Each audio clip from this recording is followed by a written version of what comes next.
بسم اللہ الرحمن الرحیم۔ السلام علیکم۔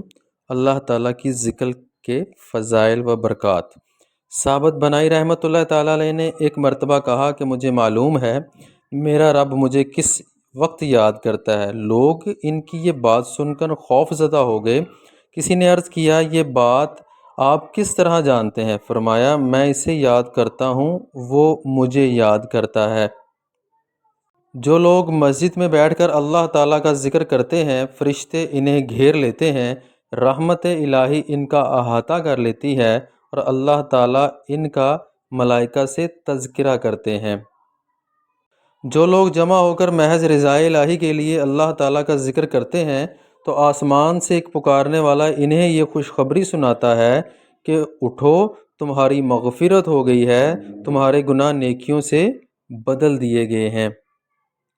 جو لوگ کسی جگہ بیٹھ کر اللہ تعالیٰ کا ذکر نہیں کرتے اور نبی کریم صلی اللہ علیہ وآلہ وسلم پر درود نہیں بھیجتے، قیامت کے روز وہ لوگ حسرت کریں گے کہ نیک مجلس مومن کے لیے ہزاروں بری مجلس کا کفارہ بنتی ہے۔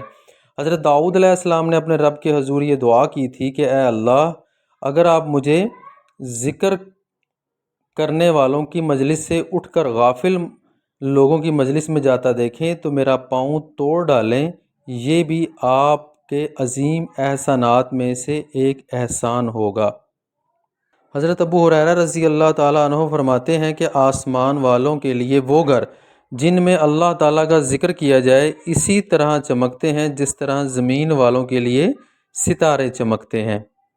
سفیان ابن عینیہ فرماتے ہیں کہ جو کچھ لوگ جمع ہو کر اللہ تعالیٰ کا ذکر کرتے ہیں تو شیطان اور دنیا الگ ہو جاتے ہیں۔ شیطان دنیا سے کہتا ہے کہ دیکھ رہی ہو وہ یہ لوگ کیا کر رہے ہیں؟ دنیا جواب دیتی ہے کوئی حرج نہیں، کر لینے دیں، جب یہ جدا ہوں گے تو میں ان کی گردنیں پکڑ کر تیرے پاس لے آؤں گی۔ حضرت ابو ہریرہ رضی اللہ تعالیٰ عنہ ایک دن بازار تشریف لے گئے اور لوگوں سے کہا تم یہاں ہو اور وہاں مسجد میں نبی کریم صلی اللہ علیہ وسلم کی میراث تقسیم ہو رہی ہے۔ لوگ اپنا کاروبار چھوڑ کر مسجد کی طرف دوڑے، وہاں جا کر دیکھا کہ اس طرح کی کوئی بات نہیں ہو رہی ہے۔ لوگوں نے صحابی رسول سے کہا کہ اے ابو ہریرہ رضی اللہ تعالیٰ عنہ، مسجد میں کہیں بھی میراث تقسیم نہیں ہو رہی ہے۔ فرمایا تم نے وہاں کیا دیکھا ہے؟ عرض کیا ہم نے وہاں کچھ لوگوں کو ذکر کرتے ہوئے اور کچھ لوگوں کو قرآن پاک کی تلاوت کرتے ہوئے دیکھا ہے۔ فرمایا یہ تو میراث رسول صلی اللہ علیہ وآلہ وسلم ہے۔ ابو صالح ابو ہریرہ اور ابو سعید رضی اللہ تعالیٰ عنہ سے نبی کریم صلی اللہ علیہ وسلم کا ارشاد نقل کرتے ہیں کہ لوگوں کے نامہ اعمال لکھنے والے فرشتوں کے علاوہ اللہ تعالیٰ کے کچھ فرشتے اور بھی ہیں جو زمین میں گھومتے رہتے ہیں۔ جب یہ فرشتے کسی قوم کو اللہ تعالیٰ کے ذکر میں مشغول پاتے ہیں تو ایک دوسرے کو بلاتے ہیں کہ آؤ اپنے مقصد کی طرف چلیں۔ سب فرشتے مجلس ذکر میں چاہتے ہیں اور زمین میں سے اعمان دنیا تک ذکر کرنے والوں کو گھیر لیتے ہیں۔ پھر اللہ تعالیٰ ان سے دریافت کرتا ہے کہ تم نے میرے بندوں کو کس حال میں چھوڑا ہے؟ فرشتے عرض کرتے ہیں کہ ہم نے انہیں تیری حمد و ثنا کرتے ہوئے اور تیری تسبیح و تمجید بیان کرتے ہوئے چھوڑا ہے۔ اللہ پوچھتے ہیں کیا ان بندوں نے مجھے دیکھا ہے؟ فرشتے عرض کرتے ہیں کہ نہیں۔ اللہ تعالیٰ کہتے ہیں کہ اگر وہ مجھے دیکھ لیں تو کیا ہو؟ عرض کرتے ہیں کہ اگر وہ آپ کو دیکھ لیں تو آپ کی تسبیح و تمجید اور حمد و ثنا اس سے کہیں زیادہ کریں۔ باری تعالیٰ دریافت کرتے ہیں کہ وہ لوگ کس سے پناہ مانگ رہے تھے؟ فرشتے عرض کرتے ہیں کہ وہ لوگ دوزخ سے پناہ مانگ رہے تھے۔ اللہ تعالیٰ فرماتے ہیں کہ کیا انہوں نے دوزخ دیکھی ہے؟ عرض کرتے ہیں نہیں۔ باری تعالیٰ فرماتے ہیں کہ اگر وہ دوزخ کو دیکھ لیں تو کیا ہو؟ فرشتے عرض کرتے ہیں کہ اگر وہ دوزخ کو دیکھ لیں تو زیادہ پناہ مانگیں گے۔ اللہ تعالیٰ سوال کرتے ہیں وہ لوگ کیا چیز مانگ رہے تھے؟ فرشتے عرض کرتے ہیں وہ لوگ جنت مانگ رہے تھے۔ باری تعالیٰ فرماتے ہیں کیا انہوں نے جنت دیکھی ہے؟